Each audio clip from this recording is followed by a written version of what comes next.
This is Jason J. Lewis, the voice of Superman on Justice League Action, and you're listening to the Krypton Report. Up in the sky, look! It's a bird! It's a plane! It's the Krypton Report!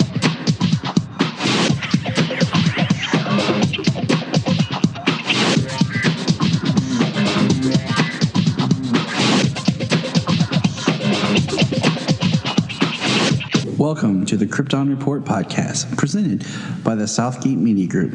The All Things Kryptonian podcast, including Superman and Supergirl. We discuss games, movies, cartoons, TV shows, and comics. Krypton Report Pod can be found on Facebook, Twitter, Skype, YouTube, and Instagram. And if you want to drop us a line, send it to kryptonreportpod@gmail.com. We are on Patreon under Southgate Media Group. And our official merch page is tpublic.com. Search Krypton Report. Now on with the show. Welcome to the Krypton Report. We are going to talk about today, we're going to get kind of caught up. James and I have kind of been doing this thing where we've been doing 2 episodes of Supergirl back to back. Just trying it out.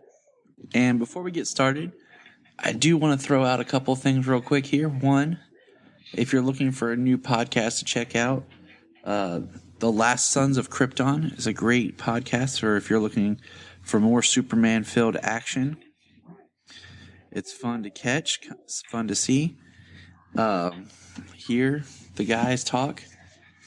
If you're also looking for more comic-oriented stuff, if you haven't checked out Capes and Lunatics, hosted by Phil, Charlie, and Lilith, you should do so. It's just a good time. So I just want to throw that out there for you at the start of the show as we get into things. And like I said, I've already ruined the surprise, but with me, as always, the other color of my Supermanness, Mr. James Cole. Welcome back, James. Hey, Tyler.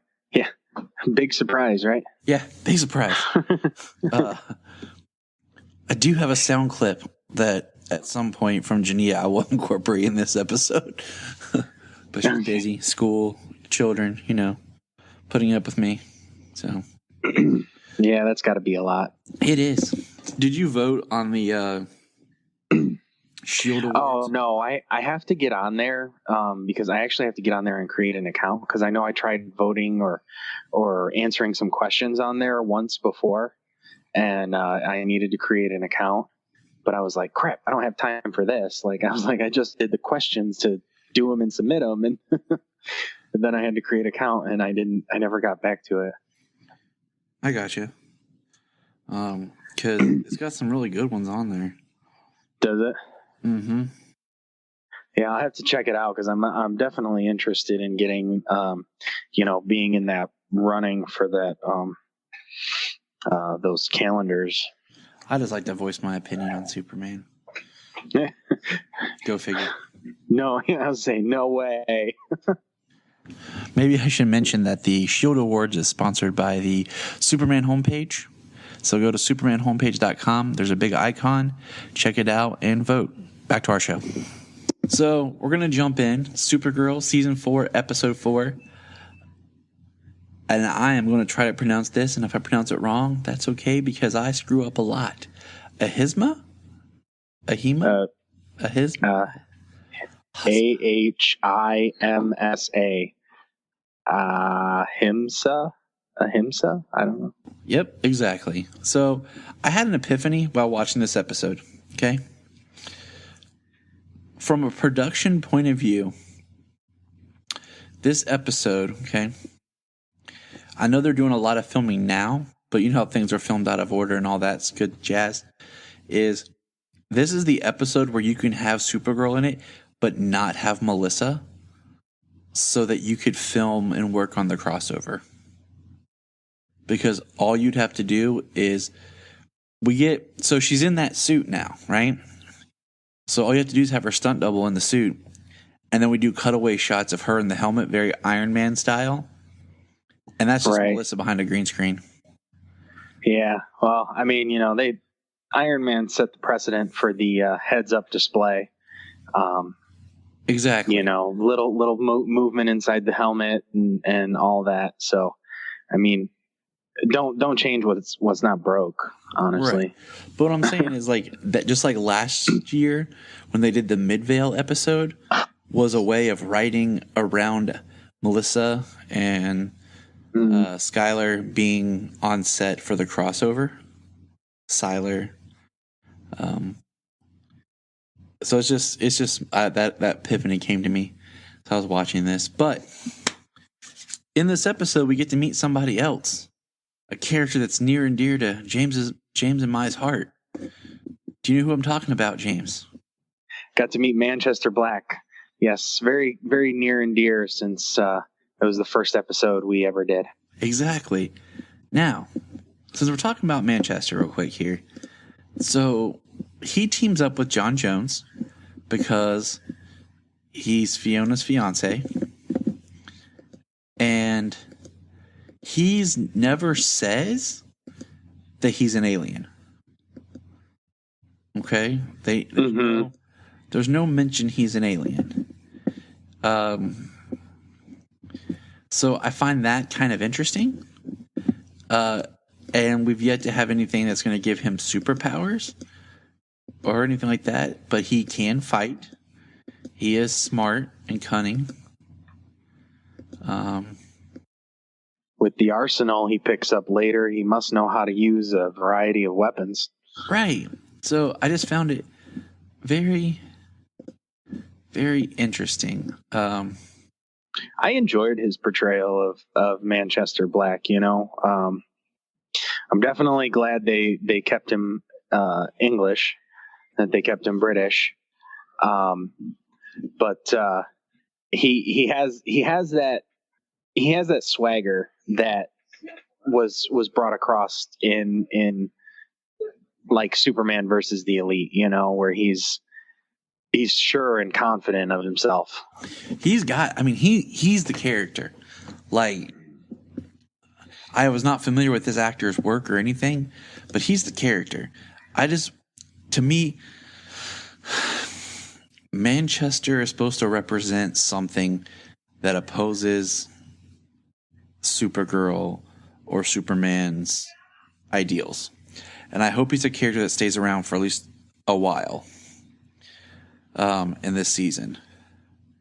He's not just like, 2 episodes gone or something. Like, I would be very disappointed because he really there's a reason why Whatever Happened to Truth, Justice, and the American Way is an important story. Mm-hmm. Yeah, it'll be interesting to see where he goes because, they didn't show any hint of powers. I mean, if he had the powers that he had there, he'd have just, he'd have taken down all the aliens, no matter the multiple man alien. He would have he'd have sent them all like against the walls with his powerful telekinetic abilities. Exactly. So I guess we should probably summarize this episode. We're all over the place, but that's cool. You know why? Because that's what we do. We got to keep it fresh. We can't let people get too comfortable. Then they'll know what's coming. Right. They'll be like, oh, it's just Tyler. And so basically, we know that Kara is in the suit. Lena and Brainiac come up with a solution to filter the kryptonite out of the air with nanites. So we have 2 aliens that are being controlled by Ben Lockwood that are going to cause problems. Yep, 2 aliens that were broken out of a DEO facility by another rogue agent who also stole the alien Parasite. Yep. Before being killed by Mercy. Yep. So, I guess we'll kind of start here. Supergirl. So, Alex has been given Supergirl orders to stand down. Because if she does anything, it uses power from the suit that's filtering the kryptonite out of the air. Man. And filtering the radiation out of her body. Exactly. So she has her orders. Does she listen? Of course not. She's Supergirl. She's going to go fight and protect. But Ben Lockwood wants to use these aliens to attack places to show people how bad aliens are. To show what is going on. And to just drive home his point about fearing aliens. About fearing aliens. And I mean, okay, so I'm going to say this. And it's... wait, you know what? I'll save it for the next episode. But I think this episode... One thing I really liked about this episode, we're jumping all around, is James, not my co-host here, but Mr. Olsen, has to make a decision about being Guardian. And he acts as Guardian to protect people. And as much as I like Jimmy as Guardian in a way, because it makes sense for a character who's grown up idolizing his best friend and then had a very short romance that was kicked to the side with Supergirl, having these powers, it would make sense for him to want to do more. But it just kind of boggles my mind at the same time that we have all these DEO agents who are supposed to be like the best of the best, and they're like horribly trained and skilled, that James Olsen is like better than they are. Right. And his Guardian gear, which was designed by Wynn, who just kind of makes me wonder, why didn't he do this for the DEO people? Like, why don't like more DEO agents have more advanced tech? Like, I feel like each season and episode, Alex is becoming basically Black Widow. Like, from her outfit, like she wears like a super suit of herself now, compared to just being a regular DEO uniform. So, I mean, Alex is basically turning into Black Widow. I mean, they even have, like, she's got her own Black Widow costume. I mean, she looks like Black Widow from the first Avengers movie. Each season, they just keep making her more and more like that. Like assassin. And have you noticed how, like, they have her hairstyle? Like, this is Alex when she's at home. This is Alex when she's at work here. So, I mean, it's whatever. But so I also decided, since we couldn't figure out the name of this episode, is Ahimsa. It's a noun, and it's the principle of non-injury to living beings. So, there, we don't sound as dumb. But no, I mean, well, that sounds like a fitting title for the episode, though. Yeah, I mean, it's very interesting when you think about it. In this fact that the whole purpose of Supergirl, like, she can't hurt herself, and she's having problems with all this other stuff that she has to accomplish. And, you know, Manchester is just tearing people apart. He don't give a crap to protect Fiona. And Jean's really having, like, a big turn in this episode with trying to determine what it is that he wants to do. Because, as we know, like, he's trying to be very passive. And it's not really working in a lot of ways for him. Yeah, he's getting frustrated. But I'll tell you one thing. I'm kind of disappointed in Brainy. I'm not finding him as enjoyable or interesting as I thought I would. I don't know how you're feeling about it, but I mean, it's, you know, the interesting part of him this episode was his interaction with Lena. You know, him actually having emotions when he can't figure out the problem. You know, like she may think that he is more of a machine, like an android or something, where he's more biologically based. But their interaction as they're trying to figure out the problem is pretty good. Or no, that was this episode. The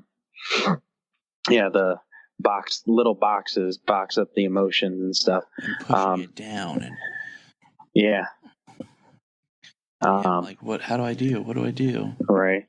Well, him coming from the future where aliens are accepted, for the most part, where the anti-alien movement is actually very small. It's a radical group at that point. He has more time to just be his analytical self, as opposed to when he comes back to this time where the emotions, the gamut of emotions that he's gonna confront with the different with all the hate and stuff, just developing the character from time to time. I mean, most of the time I've enjoyed seeing Brainy this season. This episode, he didn't have a whole lot to do, and that was the best scene he had in this episode, was his interaction with Lena.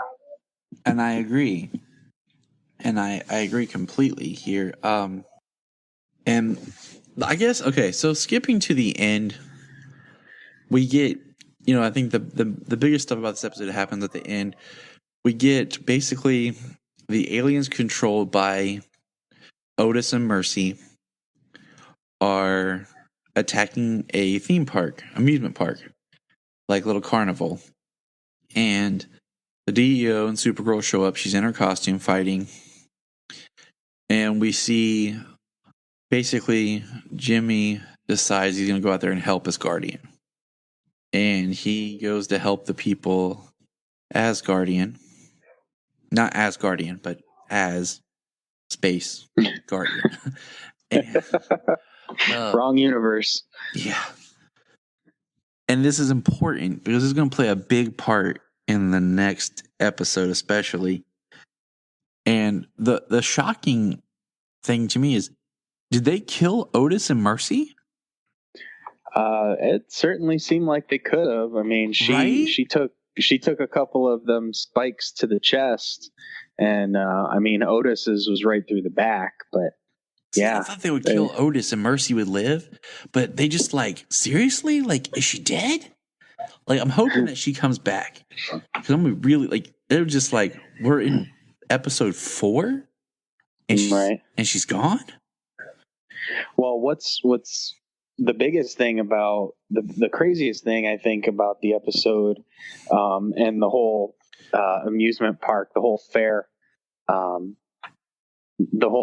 scene and everything, was that it was Ben's idea, where he has been the human activist, you know what I mean? Mm-hmm. He doesn't want them to kill people. We don't kill people. But then it was his idea, you want people to be afraid, you set them after families, after their kids. Exactly. And I feel so he's definitely becoming more radicalized as he moves forward. Right. And up until this episode, I felt like Ben was more like the voice and not the brains behind the operation, and he was more of the poster child, the voice, the suit, for the Children of Liberty. But now you kind of start to see he's smarter than what they're giving him credit for. Mm-hmm. So, of course, the episode ends with Supergirl being able to bust out of her fakes, suit that she was wearing, which I kind of think they should have left until the next episode, and she should have been able to just escape it, or take it off. I think they should have just left her in it a little bit longer. Yeah. The way I guess the way they did it, though, it was all right. The nanites cleaning the air of the kryptonite, the suit shutting down on her, from using too much power, which happened in the police station. Which when she comes through the wall in the police station to catch those bullets, that's actually a pretty awesome looking scene. But yeah, it shuts down and she can't move. So, and once they clear the air, there's no reason for her to be in there anymore. And, speaking of them getting the air clean, the Red Daughter at the end of the episode, locked inside of a tiny, I'm assuming lead box underground. She comes out with her Russian accent ready to continue. So, I mean, yeah, they're bringing her up and kind of like, hey, don't forget she's here. And I'm like, okay. Yeah, they're only tiny, one scene here, one scene there. It's only the second time we've seen her in 4 episodes? I want to say yes.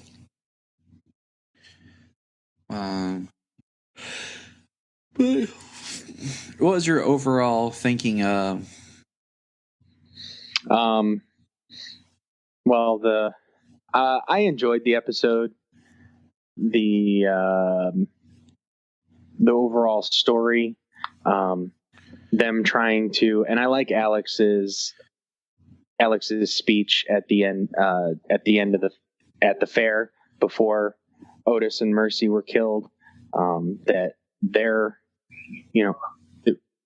the Mercy and Otis are saying that people need to learn to fear aliens, and like, well, what do they have to fear? You guys are the ones who are doing this, not them.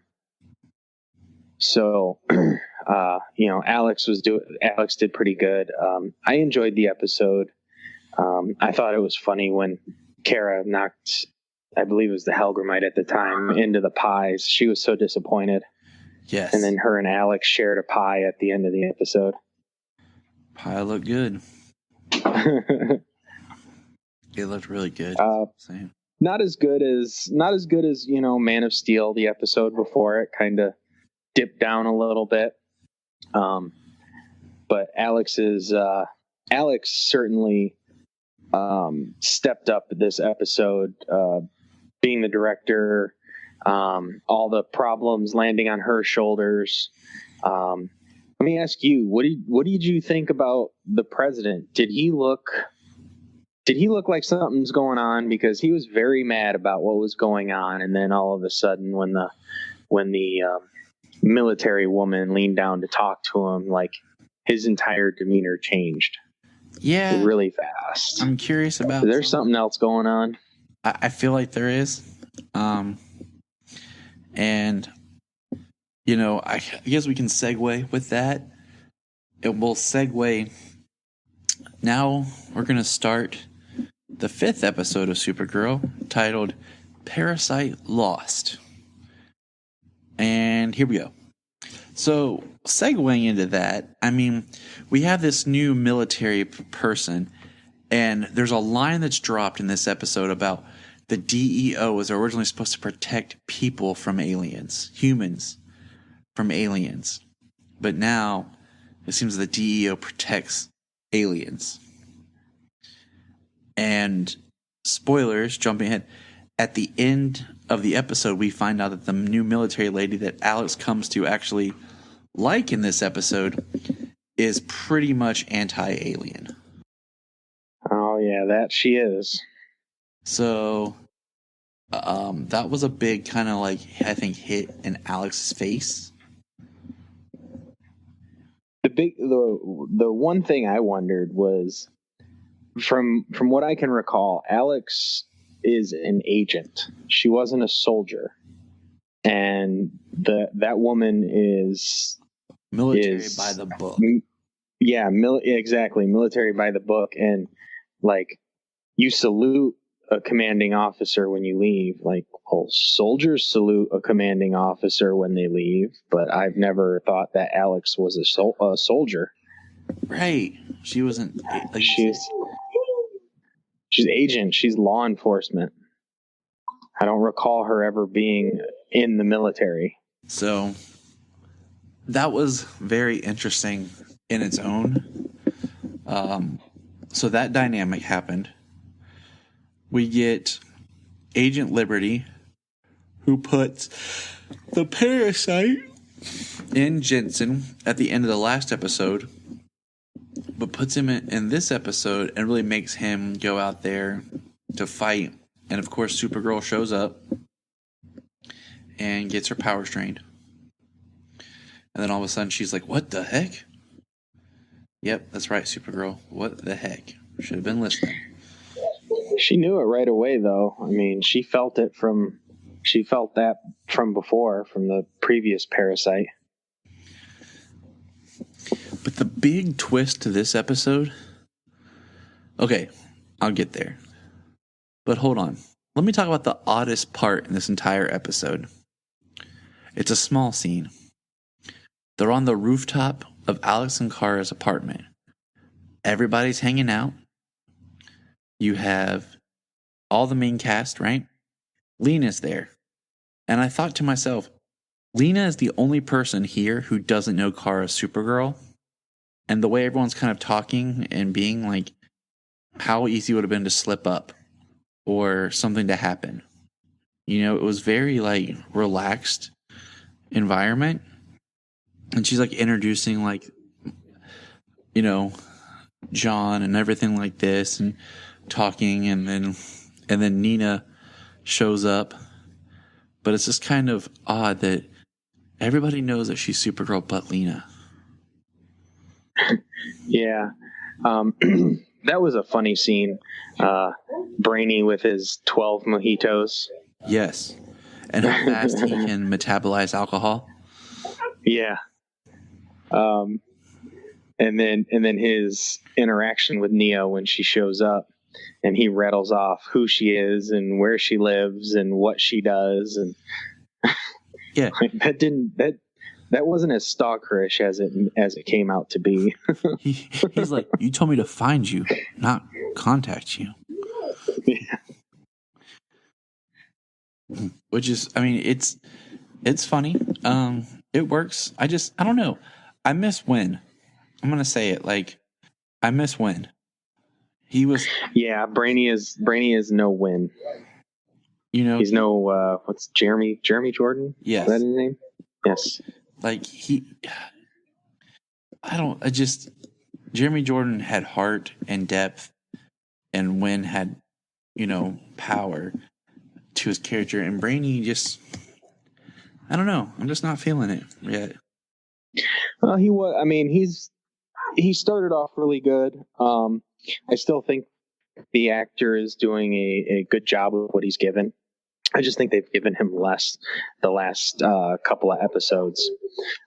Last few episodes, rather, 3, 4, and 5, because 3 was focused all on Ben, and 4, he was just, you know, he was relegated to being the problem solver. Sure. And you know, he definitely had a lot more to do in the first 2 episodes, and then it's come down. He just hasn't been given enough to do.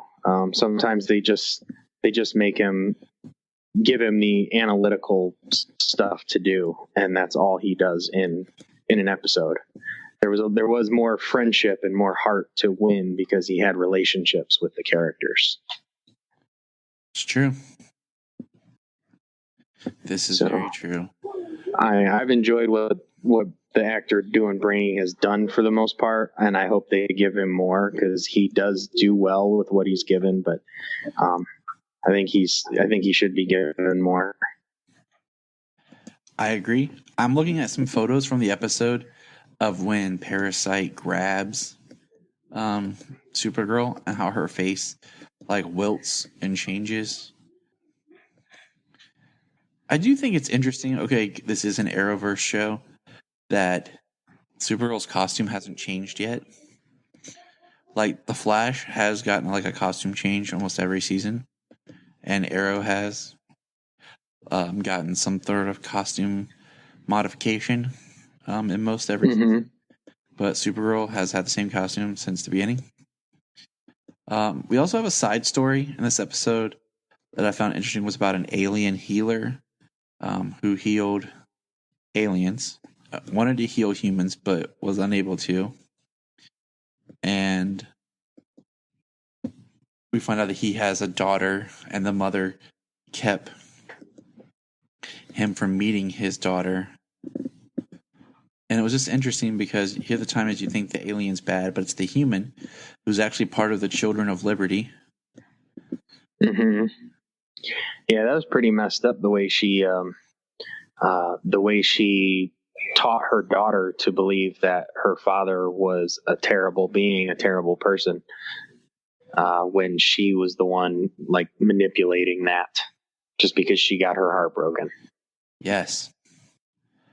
And it was pretty messed up because the father wanted to meet his daughter. But yeah, all the letters and it was kind of interesting though how they, whatever that gem was, allowed Parasite to retain the abilities that he took. So he ended up being super powered and staying that way, which gave Alex another moment in this episode to not just resort to violence, which she has in the past. In the past seasons, some of her actions were kind of shoot first, ask questions later. Not in a bad way, but that was her go-to. But now she's thinking more, and the military officer, her superior, is giving her orders to fire on Parasite to destroy him, which will literally kill everybody in the vicinity, civilians and all. She's okay with this collateral damage, but Alex isn't. Which makes it very interesting. But the most interesting part to me was Ben Lockwood, who basically spins.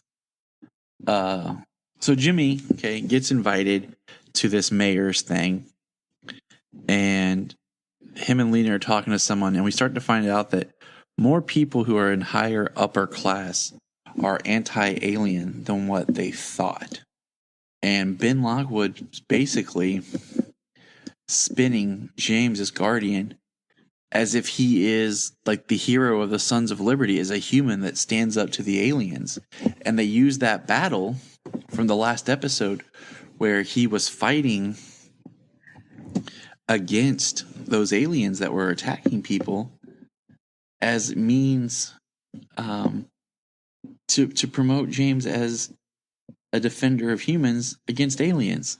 And to me, that was the most interesting point, because here he is trying to do something he sees as good, but it's now been corrupted. So the image of him as Guardian is now being looked at as pro-human and anti-alien. Yeah. And him voicing out, like when the battle is going down, voicing out, trying to push Jimmy into that role, Exactly. But all right, so closing thoughts on this episode. The Parasite was pretty good. He the way that he wilted everybody when he took their powers, when he took their life force, drying them up to just husk bodies, that was pretty interesting. And it was, I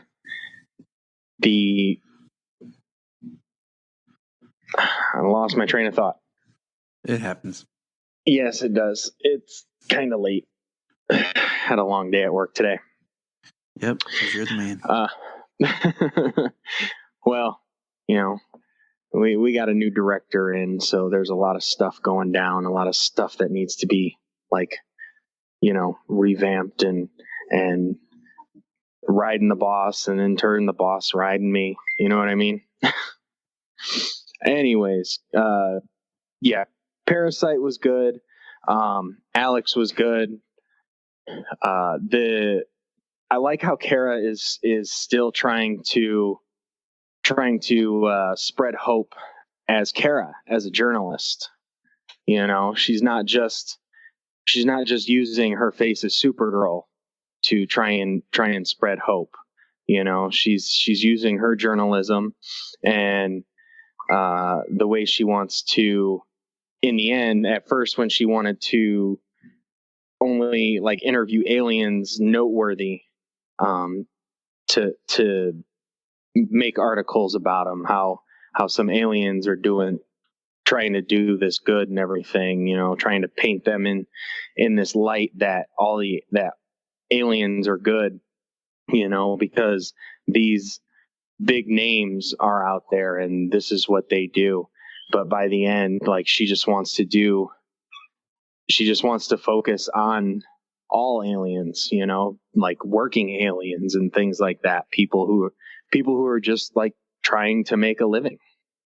See, and that kind of goes back to the one thing I was going to say that Ben Lockwood said that is true and can be taken in and out of context is the fact, he says, the past 3 biggest events of destruction have all been alien to the city. Mm-hmm. And looking at that through that lens, you can see, like, yeah, he's right. Like, you know, aliens have come and caused problems, but it's just like anything else. There's also aliens that are doing good, but it's however you want to spin it. Right. See, what I find it interesting, you know, like you say that aliens have been these major catastrophes, which is true. So what I think is going to end up happening this season is what we talked about. More of the problems, more of the catastrophes being created by humans, you know, causing more of the problems, you know, perhaps coming up with something later on. I mean, I can't venture to guess Right. what kind of problems they could cause, but I mean, we know as we've spoken about Manchester Black and the issues and the violence that humans are capable of. And right now, so I think that will certainly is human. And yeah. So I certainly think that that's going to have a part in this season. You know, I think that we nailed that. You know, they're trying to paint all aliens as evil and everything, but they're really, you know, making people out to be the bad guy, making humans out to be the bad guy. And I mean, I agree. I think that's where we need. That's kind of where we need to be in our storytelling right now. We need human villains that aren't the Luthors. Before posting this episode, we added this part to discuss a couple of quick things for our new Lex Luthor casting. So here is a punch-in discussion about the new Lex. Hey, Junia. Hi. So, did you hear who got cast today for Supergirl? I have not had the pleasure of hearing this yet, no. So they cast Lex Luthor. Okay. Yeah, I'll give you a hint. It's somebody who's been in one of the Superman movies. Been in one of the Superman movies. I'll give you another hint. Okay. He was in Superman 4. I still don't know. Hit me with it. I wish everyone in the audience could see her face. So, you're familiar with this actor. It's John Cryer. As in Ducky from 16 Candles. Okay. As in Lex Luthor's nephew Lenny in Superman 4. Okay. As in 2.5 Men. As in the guy who played the banker in The Ranch. Why? That's the question that we're all asking today, Junia. I mean, not that he's a bad actor by any means, but... He just looks kind of goofy and happy. Seems a little older. I mean, I guess Jesse Eisenberg kind of had that, like, goofy look to him, too. You know what I mean? Like, there's a lot of Lex Luthors that we're used to are very serious looking. And there's an intimidating quality in Lex, but... Right. A physically intimidating quality. I don't know. Like, I like that it's a legacy actor. Yeah. Even though it's like the movie that everyone tries to forget exists, but maybe he'll surprise the crap out of us all. That's kind of amazing. It's kind of what I'm leaning for. I'm hoping that happens because, I mean, my favorite Lex Luthor, as you know, is Rosenbaum. So everyone's favorite Lex Luthor is Rosenbaum. He looks like the quintessential Lex Luthor. Not only that, but he's, an amazing actor. I just kind of, I don't know. We'll give him a shot. Yeah, we gave Eisenberg a shot. Let's give him a shot too. Lex Luthor casting today. All right. So go ahead. What are your thoughts? Okay, well, we've got John Cryer as Lex Luthor, cast as Lex Luthor. People will know him from 2.5 Men as the brother Alan, with the son Jake. But we also know him as legacy casting from Superman 4. Played, was he the nephew of Lex Luthor? Nephew, Lenny Luthor. Yes. And I mean, if you watch The Ranch, he was on The Ranch as a banker. Oh yeah. I forgot he was in that. And I think then again, there's the thing is, when I told Junia this, I was like, John Cryer. She's like, huh? And I said, Ducky from Pretty in Pink. And she's like, what? And I'm like, yeah. She's like, huh? And I think, not that I don't think he's a good actor. I mean, he does look older. Okay. And I guess that kind of plays in line with things. But I think my biggest issue is I've never seen him in anything other than comedy. He has a very comedic face in general, but I think the Luthor the Lex we're going to meet, is a different Lex compared to, say, Rosenbaum's Luthor, where, he wasn't always a bad guy. Like, he had a journey to go on. And also, like, we got to see him as a different kind of person before he became basically the darker character. And Rosenbaum's a very comedic person as well. So, I don't know. I'm going to give him a shot. Well, impress me, John Cryer. Yeah, exactly. Give us something to see. Give us another Lex, because he's going to be. I'm hoping. I really am, because I don't think they would, because they have Luthor Corp. They had Luthor Corp or Lex Corp, whichever they had said it was before. Lena made it L Corp. So he was the billionaire, but he's also the Lex Luthor who is in prison now. So he has already fought Superman multiple times and has been evil Lex Luthor and done so many atrocities that has landed him in prison. So he's actually going to be like the furthest along Lex Luthor that we have ever seen. Exactly. In live action. Exactly. Look up in the sky. Look up in the sky. Look up in the sky. You can find us on Instagram, Twitter, Facebook at Krypton Report.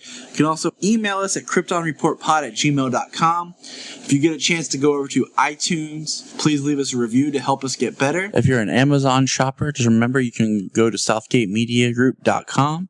There's a portal, log into Amazon, and you'll shop into your account just regular, but it also helps keep all the podcasts on and helps keep Southgate running.